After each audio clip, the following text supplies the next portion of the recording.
Assalamu alaikum, урматтуу кыргызстандыктар жана Facebook колдонуучу достор. Бүгүн айтылуу Каракулжа районунун Алайкы өрүнүндө тоозу бийик, суусу тунук, абасы таза, жаратылышка абдан кооз кичинекей айыл Көңдүк айылында турабыз. Бүгүнкү ушул Багыт партиясы менен ушул Көңдүк айылында кичинекей айылдын эли менен жолугушуу абдан сонун, абдан кызыгуу менен өттү. Ошондой эле ушул Көңдүк айылынын тургундарына чоң алкышыбызды, чоң ыраазычылыгыбызды билдиребиз.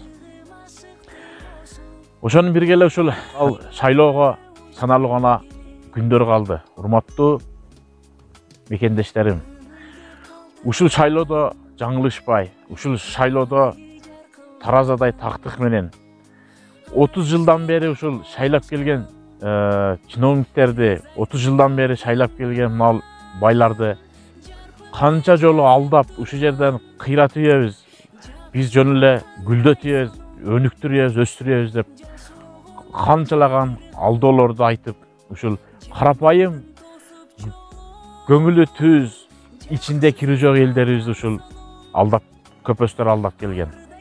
Эми ушул жолкусунда урматтуу шайлоочулар адашпастан мекенибизге, элибизге кызмат кыла турган, чын жүрөгү менен иштей турган уул кыздарыбыз дагы кетип бара жатат. Ошолорду ошол партиядан адашпай, ошол катарынан адашпай шайлап, ушул жогорку кеңешке, депутаттыкка алып барганга өзүбүз ушул себепкер бололу.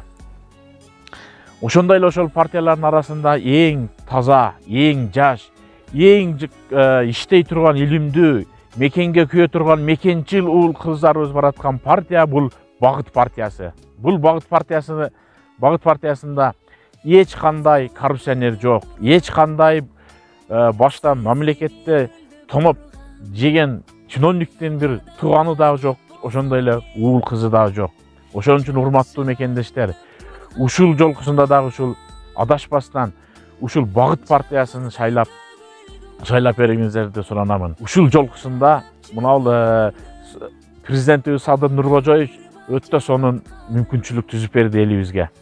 Каалагандай мисалы мына мамлекеттик иште иштеген мугалимдерибизге, милиция кызматкерлерибизге, жана эле ошондой айыл өкмөттөрүбүзгө шайлоочуларды топтоп барып, зордуктап барып, ушуга шайла деп баштагыдай жетелеп барып шайлатканды уже тыйды. Ошондой эле ошону менен бирге акча бергенди, үйлөргө барып акча таратканды токтотуп, эң жакшы шарт түзүп берди. Ошондуктан урматтуу кыргызстандыктар, урматтуу шайлоочулар, ушул жолкусунда адашпай туура тандап бериңиздерди суранабыз.